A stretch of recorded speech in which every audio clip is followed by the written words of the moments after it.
The bar on Station Kepler 7 was quiet tonight.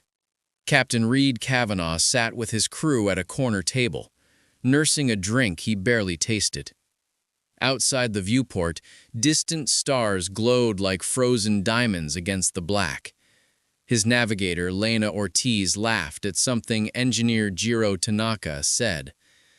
Medic Mara Salas scrolled through her datapad, half listening. Reed's voice cut through the moment like a blade. Does anyone remember the war that never happened? The laughter stopped. Lena blinked. What? Reed stared into his glass. The Hansek Dominion. Does that name mean anything to you? Jiro frowned. Never heard of it. Neither have I, Mara said slowly. But something flickered behind her eyes, a shadow of recognition that vanished before she could catch it. Reed leaned forward. I remember them. A hive-mind empire. They consumed planets like locusts, burned entire systems. We fought them for 7 years. His voice dropped. I was there, on Kravos 9, a mining world where we made our last stand. Lena exchanged glances with the others. Reed, are you okay? There's no record of any... I know. Reed's hands trembled slightly. That's the problem. There should be. I remember serving in the Terran Defense Corps. I remember the screams when Hansek bioships tore through our atmosphere. I remember... He stopped, his jaw tight. I remember friends who don't exist anymore. Jiro pulled up a star chart on his tablet. Show me where this Hansek territory was. Reed pointed to a section of space on the map. Here, 37 systems. Their homeworld was Hansek Prime, a fortress planet covered in living metal. Jiro zoomed in. The map showed nothing. Empty space. Not stars, no planets, no nebulae. Just void. That's impossible, Jiro whispered. There's nothing there. Not even background radiation. It's like someone cut a hole in the universe. Mara's datapad slipped from her fingers. She pressed her palm against her temple. I just had the strangest feeling. Like I've held a rifle before. But I'm a medic. I'm never... She looked at Reed with growing fear. What's happening to us? Reed's eyes were distant. I think humanity did something so terrible and necessary that it erased itself from existence. Over the next hour, Reed told them everything he remembered. The Hansek arrived without warning, their ships organic and terrifying, pulsing with bioluminescent nerves. They didn't negotiate, they consumed. Entire colonies vanished overnight, their populations absorbed into the Hansek collective consciousness. Humanity fought back with everything it had. Fleets clashed in the darkness between stars. Planets were scorched to deny the enemy resources. Billions died. And slowly, terribly, humanity began to lose. On Kravos 9, Reed said, we dug in. 50,000 soldiers against 1 million Hansek drones. We held them for 3 months. I remember the commander, General Yara Chen. She had this saying, humans don't surrender, we adapt. Lena felt something crack open in her mind, a memory that wasn't hers, but somehow was. I was a pilot, she heard herself say. I flew escort missions for evacuation ships. My call sign was Nightingale. She looked at her hands in shock. How do I know that? Jiro stood up abruptly, knocking his chair back. His face was pale. The Prometheus device. I helped build it. He stared at nothing, seeing something the others couldn't. It was supposed to save us, a weapon that manipulated quantum causality. It wouldn't just destroy the enemy, it would make them never have existed. Mara's voice was barely a whisper. The ethical debates. I remember them now. Scientists arguing that erasing an entire species from history violated every principle we stood for. But General Chen said, she closed her eyes. She said, if we don't exist tomorrow, principles don't matter. But if we do exist, we'll have forever to wrestle with what we've done. Reed nodded slowly. The device was activated on Kravos 9, in the final bunker, deep underground. I was there. I remember the light. It wasn't bright. It was dark, like the universe was folding in on itself. And then, nothing, Lena finished. You woke up in a world where the war never happened. But why can you remember? Jiro demanded. Why you specifically? Reed pulled something from his pocket, a small piece of metal, scarred and burned. It's part of a Hansek bioship's armor. It shouldn't exist in this timeline.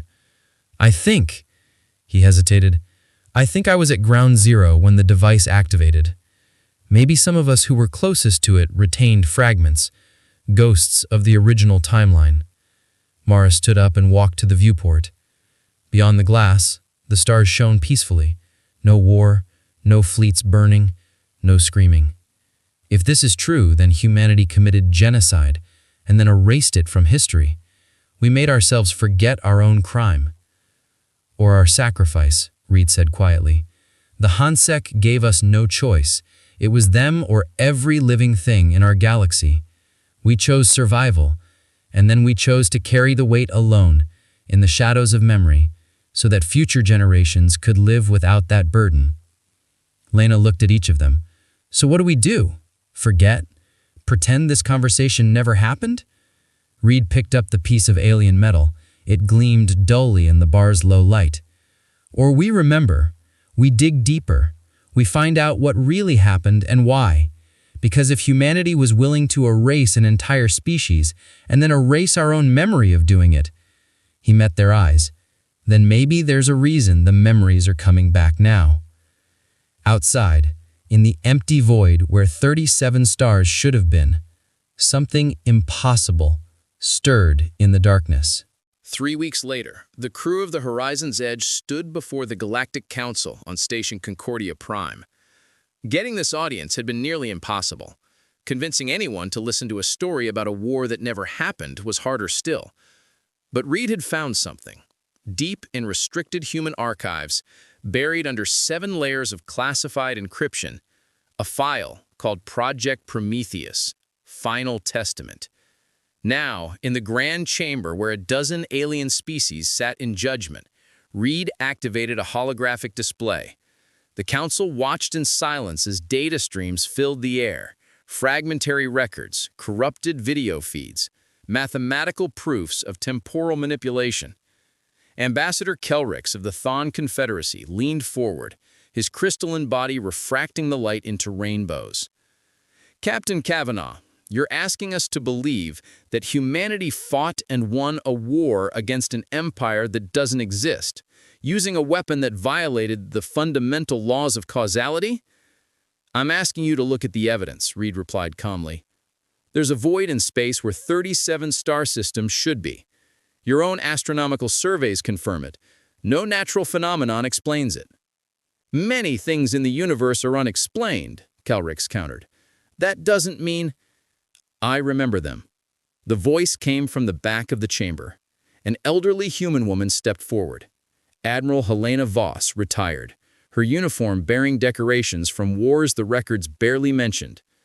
I was General Yerichen's second-in-command. I remember Kravos 9. I remember the choice we made. The chamber erupted in whispers. Reed's heart pounded. He wasn't alone. He'd never been alone. Admiral Voss continued, her voice steady. The Hansek Dominion consumed 17 human colonies before we understood what we were facing. They didn't kill us quickly. They absorbed us, took our bodies, our minds, our memories, and added them to their collective. Every human they captured made them smarter, stronger. We were fighting an enemy that learned from us with every battle. Jiro stepped forward, his engineer's mind reassembling fragments. The Prometheus device was built in desperation. It exploited quantum uncertainty at a universal scale. When activated, it didn't just destroy the Hansek in the present, it retroactively prevented their evolution, made their entire species a closed, time-like curve that collapsed into non-existence. Genocide, Ambassador Kelrix said flatly. You erased an entire intelligent species from reality. Mara met his gaze without flinching. They gave us no choice. Diplomacy failed.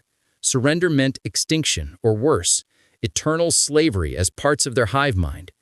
We fought for 7 years. We lost billions. And in the end, we did the only thing left. We won so completely that the war itself ceased to exist. And you think this makes you heroes? Another ambassador from the reptilian score hegemony hissed the question. You possess a weapon that can erase species from history, and you want us to trust you? Reed spoke then, his voice carrying across the chamber. We destroyed it. The Prometheus device was a one-time weapon. Its activation consumed the entire quantum framework it was built on. It can never be recreated.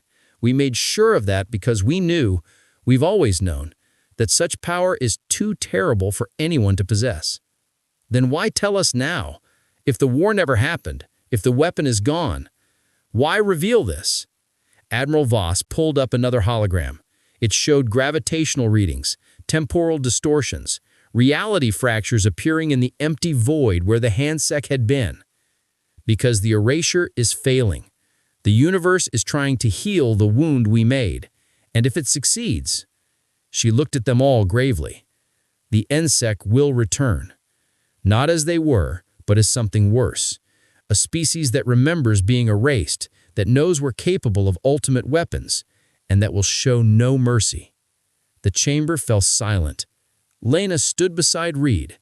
We came here because humanity learned something from that war. We learned that survival isn't enough. We learned that the greatest strength isn't weapons or tactics. It's the courage to face what we've done and the wisdom to prepare others for what might come. You want us to trust the species that committed cosmic genocide? The score ambassador asked. No, Reed said simply. We want you to understand why we did it, so that if it happens again, you'll know what's at stake. The Handsec didn't negotiate. They didn't coexist. They consumed. And when that threat comes, and it will come for someone somewhere, you'll need to know that survival sometimes demands impossible choices. Mara added softly, we carry the memory, so you don't have to. We bear the moral weight so future generations can grow up without that darkness. That's what defines humanity.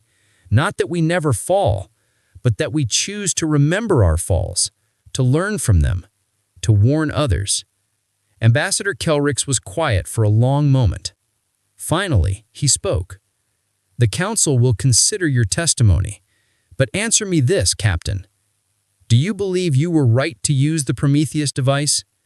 Reed looked at his crew, at Admiral Voss, at the empty space on the star charts where the Handsec had been.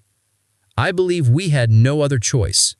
I believe billions of lives were saved, and I believe we'll spend the rest of human history wrestling with what that choice cost us. That's the burden we accepted when we pulled the trigger. He met Kelrix's eyes. We don't ask you to forgive us. We ask you to learn from us. Because the universe is vast and dark and full of horrors we can't yet imagine. And when you face something that threatens everything you are, everything you love, you'll understand why humans do what we do. We survive, we adapt, and we never ever forget the price. The council chamber remained silent as the crew departed. But in the void where stars once burned, reality rippled, and something ancient began to remember.